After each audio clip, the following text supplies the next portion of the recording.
Hello guys, welcome to my channel. तो तुमने ऋत्विक और कार्तिक के कहने पर कोर्ट में मना किया था। अभय ने ये सुन पूरा हिल गया था। हाँ, मुझे कोई शौक नहीं आपके साथ रहने का।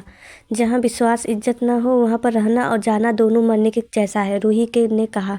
वो अभय के बाजू से निकल कर रूम से चली गई। अभय पूरा शॉक हो गया। वो अपनी जगह हिला भी नहीं।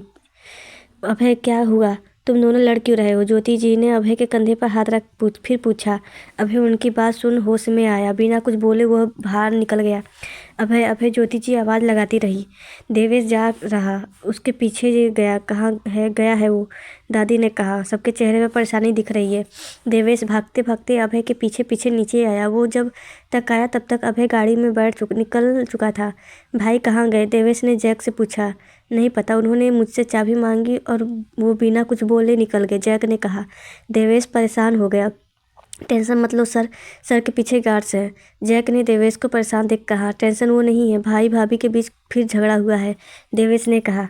हाँ मैं जानता हूँ सर, हमेशा ही ऐसा करते हैं। जब जब उनकी मैम से लड़ाई होती है तब तब वो अपने गुस्से को कंट्रोल करने खुद ड्राइव कर निकल जाते हैं। ने कुछ नहीं कहा। वो अंदर आ गया। कहाँ गया वो? दादी ने पूछा। भाई गाड़ी लेकर निकल गए, देवेश ने कहा। भाभी की भी गेट नहीं खोल रही, दिव्या ने परेशान हो गया। भाभी ने खुद को रूम में लॉक कर लिया और माँ उन्हें खोलने को कह रही है, पर वो दिव्या ने कहा। देवेश ये सुन भागते हुए अभय रूही के कमरे में आया। ज्योति जी वहाँ खड़ी थी, गेट नॉक कर रही थी। बेटा खोल गेट। कैसे गेट नहीं बंद करते बेटा? ज्योति जी परेशान ही हो बोली।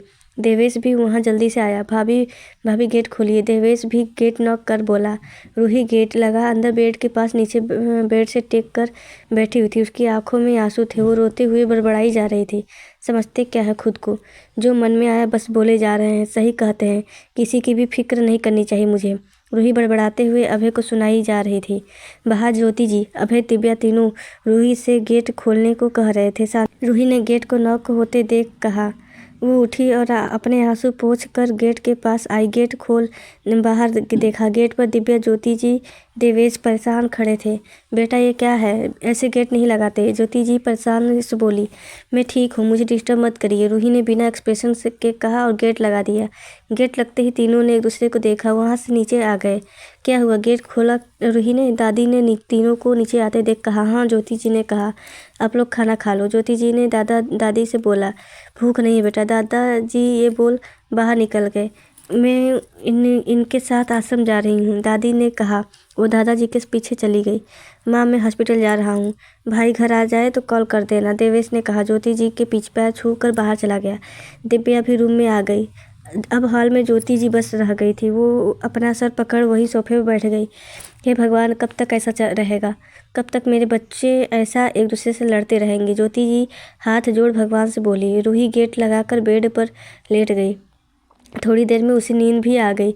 यहाँ जीवन आसिमा को लेकर घर आया। आंसू बता तो हुआ क्या है? तू तू इतना रो क्यों रही है? जीवन ड्राइव करते हुए पूछा। आसिमा अपने आंसू पोंछते हुए कहा। वो ऋत्विक, वो कहता है वो मुझसे प्यार नहीं करता, मैं क्यों उसके पीछे जा रही हूँ? जीवन उसकी बात सुन समझ गया। अच्छा शांत हो जाओ, घर आने वाला है, घर वालों को क्या जवाब दोगी अपने रोने का? जीवन ने कहा। आसमा ने अपने आंसू पोंछ कर गाड़ी से बाहर निकली। ओके, आराम से जा, रेस्ट कर, मैं देख लूँगा, मैं उसे देखता हूँ। ओके, जीवन ने कहा। नहीं अब रहने दे, किसी से मुझे कोई उम्मीद नहीं रखनी। आसिमा गाड़ी मोड़ ऑफिस के लिए निकल गया। वैसे भी बहुत कम पेंटिंग पड़ा था। राजवीर रात को प्रिया को आराम से उसके रूम में सुलाकर खुद भी रूम में जाकर सो गया। प्रिया की नींद सुबह के 11 बजे खुली। अपना सर पकड़ वो उठी। आह मेरा सर, प्रिया अपना सर पकड़ बोली। ये ले पी ले। एक दमदार आवाज़ ने उसकी आंखें खोल दी। भाई, प्रिया की आंखें बड़ी बड़ी हो गई। सामने राजवीर नींबू पानी लिए खड़ा था। प्रिया ने पूरी जगह नज़र घुमाई। वो अपने रूम में खुद को देख शॉक हो गई। मैं इधर कैसे आई? मैं तो कल क्लब गई थी। प्रिया अपना सर पकड़ सोच रही थी। इतना मत सोचो, ये पियो और रेडी हो, राजवीर ने कहा। नींबू पानी का गिलास वही टेबल में रखा और बाहर चला गया। प्रिया ने गिलास उठाकर पूरा गिलास ख़त्म कर दिया। मैं यहाँ कैसे आई? कौन लाया है मुझे? प्रिया अपने मन ही मन बड़बड़ाने लगी। उसने अपने दोनों हाथों को सर पर हाथ रख जोर डालकर याद करने की कोशिश करने लगी। प्रिया को याद आया, मैं क्लब गई दोस्तों के साथ, फिर बैट लगी लड़के के साथ। फिर उसने ये कहा कि जो हारेगा वो किस करेगा सबके सामने। ओह नो, मैंने कहीं उस लड़के को किस तो नहीं कर दिया? प्रिया अपना सर पकड़ बैठ गई। नहीं नहीं, मैं किस नहीं कैसे कर सकती हूँ? मुझे याद है मैंने उसे किस नहीं की। तो क्या किया मैंने? प्रिया खुद से में ही सोच कर कहा। ड्रिंक की मैंने। फिर क्या? प्रिया दिमाग पर जोर देने लगी। जो कुछ भी याद नहीं आ रहा है, क्या हुआ उसके साथ? भाई भाई से पूछती हूँ। प्रिया बेड से खड़ी हुई, वो डगमगाने लगी। कल ज़्यादा ही चढ़ गई, प्रिया ने कहा। वो संभाल कर वॉशरूम चली गई। फ्रेश होकर वो रूम से बाहर आई। गुड मॉर्निंग, प्रिया सीढ़ियों से उतर बोली। गुड मॉर्निंग कब का हो गया है मैडम? सिया को सोफे में बैठी न्यूज़पेपर पढ़ रही थी, उसने कहा। प्रिया ने खुद के सर पर मार कहा, ओह सॉरी। और अरे आसिमा आ गई बेटा, कैसी रही पार्टी? नीता जी ने गेट पर आती आसिमा को देख कहा। अच्छी थी मामी, मैं थक गई हूँ, रूम में जाती हूँ, आसिमा ने कहा। वो बिना किसी से कुछ बोले रूम में चली गई। क्या हुआ? नीता जी ने आसिमा को इतना चुप देखकर कहा। कुछ नहीं बुआ, थक गई होगी वो, आप टेंशन मत लो, सिया ने नीता जी को समझा कहा। चलो तुम नाश्ता कर लो, नीता जी ने प्रिया से कहा। वो सोफे से उठने लगी। मामी मैं कर लूँगी, आप बैठो, प्रिया ने उन्हें बैठा कहा और किचन में चली गई। आसिमा रूम में आई, गेट लगा, वो बेड पर उल्टे मुंह लेट गई। आई हेट यू, मैं कभी बात नहीं करूँगी उससे, वो गंदा है, उसने मुझे कहा वो प्यार नहीं करता। आसिमा रोते हुए कहा, मैं भी नहीं करूँगी। अब जहाँ दी ने कहा उसी से शादी करूँगी, वो भी उसी के सामने, देख लेना, आसिमा ने अपने आंसू पोंछ कहा। यह नियत रात को घर आया, गाड़ी पार्क कर वो अपने फ्लैट में आया। उसे आज हुआ प्रिया के साथ की बातें याद आ रही थी। वो उसे याद कर बेवजह हंस रहा था। आई लव यू प्रिया, बस यही दुआ है कल तुम्हें मेरी बात याद रहे। पता नहीं अगर तुम भूल गई तो कोई नहीं, मैं फिर एक बार और ट्राई करूँगा। नियम खुद में ही बोल रहा था। उसके चेहरे पर स्माइल जाने का नाम ही नहीं ले रही थी। वो बस स्माइल कर रहा था। इन होठों पर तुम्हारे होठों की गर्माहट मेरे अंदर ऐसी बस गई कि अब वो छूने लगा, जिससे उसके दोस्तों ने क्लिक की थी, जिसमें वो दोनों एक दूसरे के करीब थे। किसी ने नियम प्रिया को किस कर रहा था, किसी में गोद में उठा चिल्लाते हुए बोला और बेड पर गिर गया। रात के 11 बजे थे। एक पब में, पूरा पब खाली था। वहाँ सिर्फ स्टाफ एक साइड खड़े थे। पूरे पब की हालत बिगड़ी हुई थी। वहाँ सारे जहाँ सामान फैला हुआ था, वह कहीं सोफे उल्टे डाले, कहीं चेयर टेबल पूरे जगह कांच के टुकड़े डाले। पब के शोकेस का सामान डाला, हर जगह ड्रिंक की बोतल डाली हुई थी, वहीं कांच तो कहीं ग्लास। पब को देख ऐसा लग रहा था जैसे वो जंग का मैदान बन गया हो, कबाड़ खाना लग रहा था। सारा स्टाफ एक तरफ खड़ा था, सामने नीचे ज़मीन में बैठे आदमी को देख रहा था। सर अपने बहुत पीली है, आप रुक जाइए, मैनेजर ने डरते हुए कहा, क्योंकि उसकी हिम्मत नहीं थी कि वो उस आदमी को कुछ कह सके। वो अफोर्ड नहीं कर सकता था अपने बॉस को नाराज़ करना। ये उसका ही तो होटल था, वो कुछ भी कर सकता है, चाहे बिगड़े या सुधार ले। जाओ यहाँ से, मुझे अकेला छोड़ दो, नीचे पड़े आदमी ने कहा। वो पूरी तरह से नशे में था, यहाँ तक उसके कपड़े भी इधर उधर हो गए थे। उसके चारों तरफ ड्रिंक्स की बड़ी बड़ी बॉटल रखी हुई थी, कुछ खाली तो कुछ भरी। उसने खुद लगभग 8-10 बॉटल ख़त्म कर चुकी थी, पर फिर भी उठने का नाम नहीं ले रहा था। मेरे प्यार की कोई अहमियत नहीं है, मैं ऐसा ही आवारा हूँ, जाना है न जा, उसे तो अब जाए, मुझे नहीं रोकना उसे।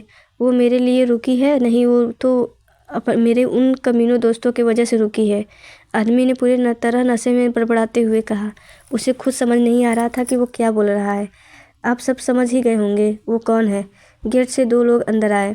सर अच्छा आप लोग आ गए, सर ने हमें बहुत परेशान किया और वो हमारी सुन ही नहीं रहे। पब का मैनेजर जल्दी से उन दोनों लोगों के पास आया।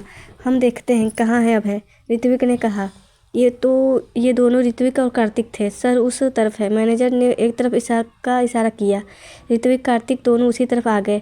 दोनों ने अभय की हालत दी। ऐसा नहीं था कि वो कभी इतना ड्रिंक नहीं की उसने, फिर आज क्या हुआ है जो ये ऐसे।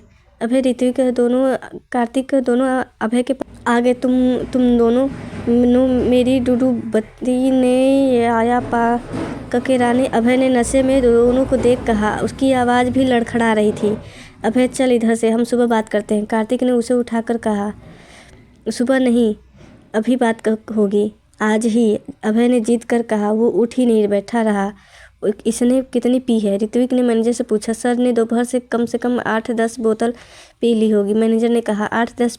आप लोगों का दिमाग नहीं है क्या? इतना किसी को नहीं पिलाना चाहिए। ऋत्विक ने गुस्से में कहा। सर हम क्या करते, वो बॉस है हमारे, हम कैसे मना कर सकते हैं? वो बार बार कह रहे थे उन्हें नशा नहीं चढ़ रहा, मैनेजर ने कहा। ऋत्विक कार्तिक दोनों अभय को उठाने लगे। नहीं, मुझे अभी और पीनी है। अभय ने बॉटल मुंह में लगा कहा। ये छोड़ इसे। कार्तिक ने बोतल उससे छुड़ा फेंक दी। क्यों मेरे बीच में आ रहा है तू? तू दूर रह। अभय ने बॉटल उठा कहा। अभय चल इधर से।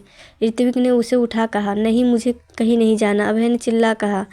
अभय घर चलते हैं, कार्तिक ने कहा। कौन सा घर, जिसमें तो रूही है? अभय ने हंसते हुए कहा। हाँ, कार्तिक ने कहा। नहीं जाना, अभय ने फिर कहा। वो खड़ा हो गया, वो लड़खड़ा गया। अभय, ऋत्विक, कार्तिक दोनों परेशान हो गए।